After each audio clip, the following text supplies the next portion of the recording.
less than 7 days, and we count things like that. Unless there's a hiccup of something that requires a permit, then it takes a few more days. But we have electricians and plumbers and carpet layers and painters all on staff for the most part. Okay. And then we do our own management.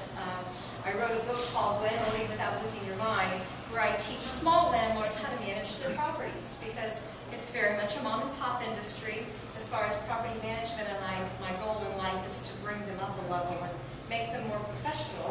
So that's the purpose of my book. But we also do a couple of things that make our property management much simpler. One, we bill our tenants just like Macy's and the banks do every month. And we find that people mail us back money, and that's a great system. The second thing we do is we require our tenants to pay to stay. Rent's due on the 1st, wait on the 5th, eviction notice on the 6th, lockbox on the 7th on your door. So in our county, once we give notice, they have 3 days to pay or stay, and then they go into the legal judicial process of eviction. So we automatically file the eviction or give them their notice on the 5th day, and they receive it in the mail. And you teach them very early on how to treat you. That's what I teach people. You teach your tenants how to treat you by saying, your rent is due on the 1st, pay it on the 1st, otherwise there's consequences. So you actually send out a bill for rent at the very beginning of the month, just like they would get any other bill? On the 23rd, because we want to give them lots of time to pay. Okay. And then the next thing we do is we put a newsletter on the back to remind them of things that are important. Like, you're supposed to change your furnace filter, and you need to check your smoke detector batteries, and we make them sign a statement and send that back to us to let us know that their smoke detectors are working. Back when I was young and energetic, I was a firefighter, so I'm very safety conscious, probably over the edge with that, but carbon monoxide is like the 3rd leading cause between drug overdose and of course the lead poisoning, as in guns, that kill tenants. So we're very conscientious of fire and carbon monoxide poisoning in our rentals. Do you see the lead paint issue that's coming out now as a huge problem, or is it more hype than it is? I think, when we make all of these great federal laws, we fail to fund them. So there's no funding. Right. There's no funding to see if you're doing what you're supposed to do. There's no funding to respond to the complaints. And the process for the complaints is 2 years long. At least in Ohio right now. So, no, I don't. Plus, it's very much common sense anyhow. If you're going to be scraping, you need to tarp. Right. You need to clean up any paint chips, which is something we've always done because lead paint is poisonous. And before you rent a property, when you're rehabbing it, you cover everything up. You always repaint. And in our area, our housing stock is typically 50 to 100 years old. So it's very important to replace the windows and seal all the lead in before you rent it. Because once you rent the property, then it becomes very painful. Do you have a feeling of tenants seeing these rules and regulations coming out and kind of using that as reasons not to pay rent, or causing that as a problem, like, oh, it's got mold or it's got lead paint and it's an issue? Do you have any of that going on with the tenants? Well, in our state, they have to escrow the money with the courts in order to not pay their rent. You have to pay to stay. So if they complain about a mold problem or a lead paint problem and they don't want to pay us, they have to escrow that money with the courts. Otherwise, they're still subject to eviction.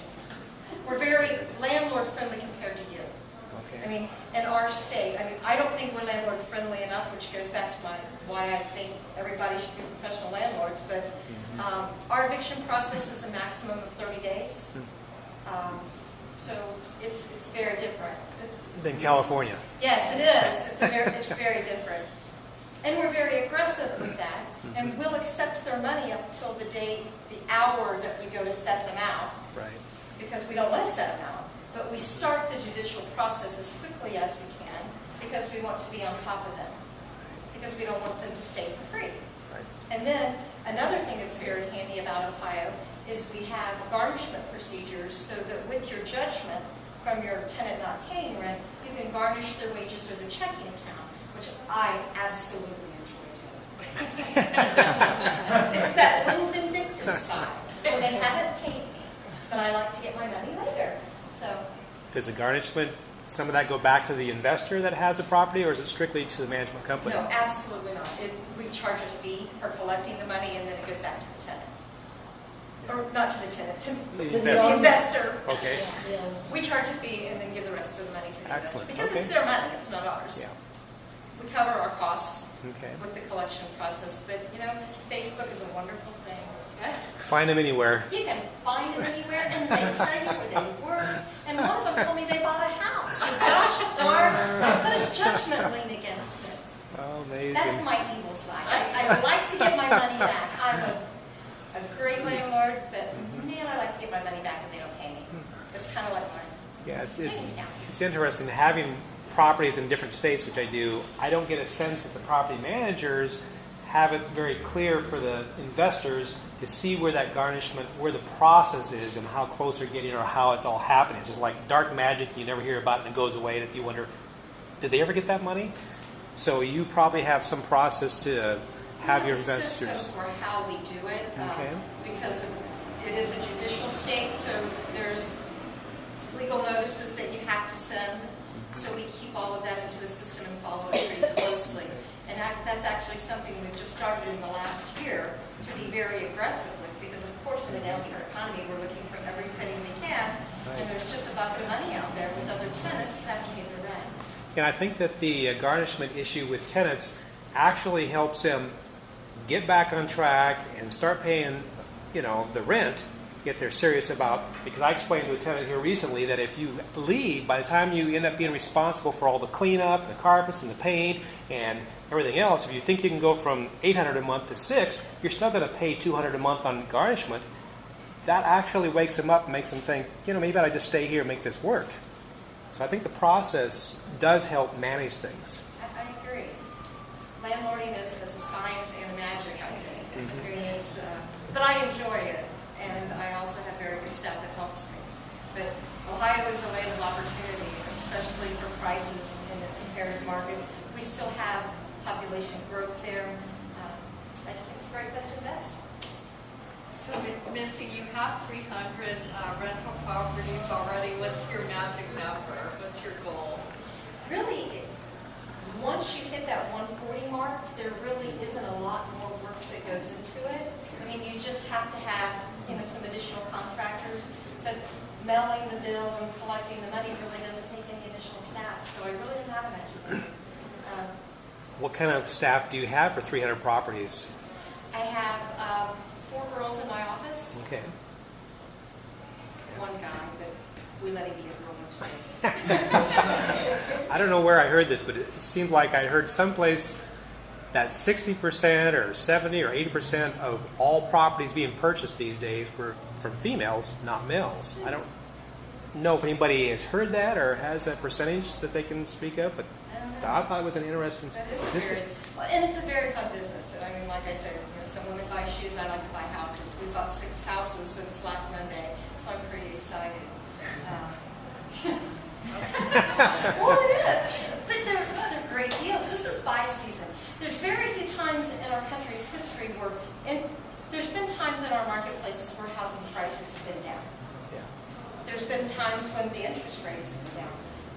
But to my knowledge, there's never been a time when both have occurred, where interest rates are down and housing values are down. There's no better time to buy real estate than today. I mean, America is on sale, and it's cheap as far as the long-term holding costs. I had an investor that's closing on a house tomorrow at 4.875% on a Fannie Mae loan. 30-year fixed rate mortgage. I mean, that's amazing. That really Take is. advantage of that money right now. I mean, it's amazing. Yeah, when you say America's on sale, I kind of felt like, well, it must be another country that's buying it. But like Well, a lot of people from California seem to be big investors. What? In Ohio, this almost is another country. Yeah, that's true. Yeah. I have a lot to learn. What would I've you? learned recycling since I came here, and that's old hat to you guys. Yep. I thought a green roof was the color of the tiles. Recycle or go to jail. I know. I mean, and I went home and started a new crusade, but Right. those green roofs are really challenging in our part of the country. What percentage would you say of the